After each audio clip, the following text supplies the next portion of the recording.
We have made progress since 1994. There's more housing, more social security, more homes with electricity, and fewer people in abject poverty.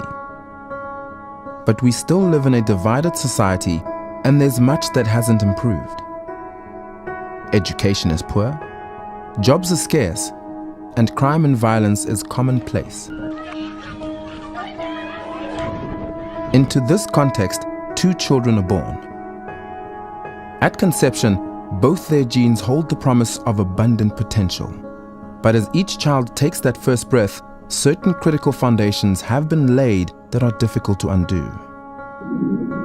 Just 16 days after conception, the neural plate, the foundation of the baby's brain and spinal cord, develops. Soon, millions and millions of neurons start to form and at their peak of growth, connect to each other at a rate of 700 connections per second. This neural circuitry is the basic brain architecture that enables complex cognitive development to take place during early childhood. In fact, much of the scaffolding for language development and critical thinking is laid down in infancy. This sophisticated platform for future growth and development needs just 4 basic elements: food, love, safety, and stimulation. Statistically speaking, the South African experience is that one child will receive an abundance of these and the second will not. When a child misses out on some of these elements, she is exposed to continuous stress, fewer neural connections are made, and the brain circuitry is not developed to its full potential. And so, these children are thrust onto 2 very different life trajectories. The first, set on a course to learn, achieve, and thrive, whilst the second's efforts are focused on survival in a tough world. In the years that follow, the degree of exposure to language, stories, and books will either widen the gap between these children or will be key to narrowing it. Babies and toddlers that hear more words develop a larger vocabulary. As a result, when they go to school, they read better because they understand more. Language and reading is key to understanding, and understanding is at the heart of learning. School children that struggle to comprehend and learn continue to fall further behind with each progressing year until closing the gap is virtually impossible.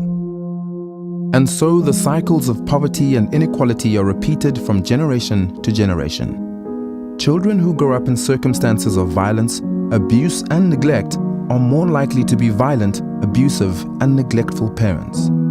And in the end, we all lose out on what could be an educated, economically productive, and safe society for everybody. Imagine if we could harness the full potential of the 1 million babies born in South Africa each year. Young children hold the greatest promise for change in South Africa because so much of what will determine our future is compressed into their first few years of life.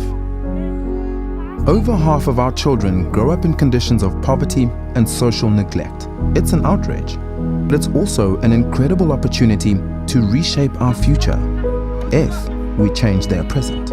What can we do to bring this change about? It's not only about money and services, but also about how people in society relate to each other. It is not easy. We have different cultures, values, backgrounds, and interests, and we don't know each other.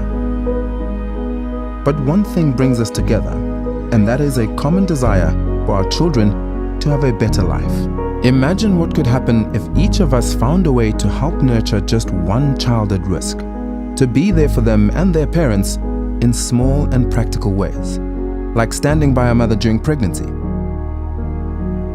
bringing a few books and toys into the home of a young baby, telling stories and reading to a group of children every week, or exposing them to new experiences like seeing the sea or visiting the zoo for the first time. The American psychologist Anne Maston tried to understand why some children manage to thrive despite their poverty. Her conclusions were so simple, so unremarkable, yet so profound and hopeful.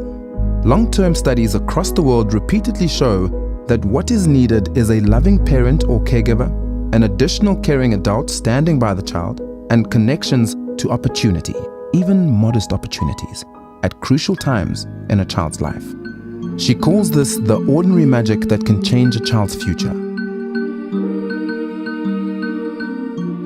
What will bring about the next real change in our country? Yes, education, jobs and employment will. But how do we get there?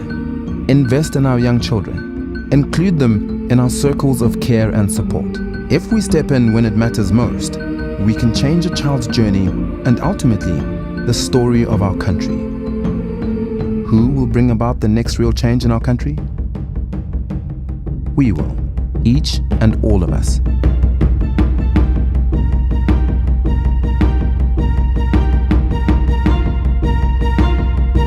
Visit www.dgmt.co.za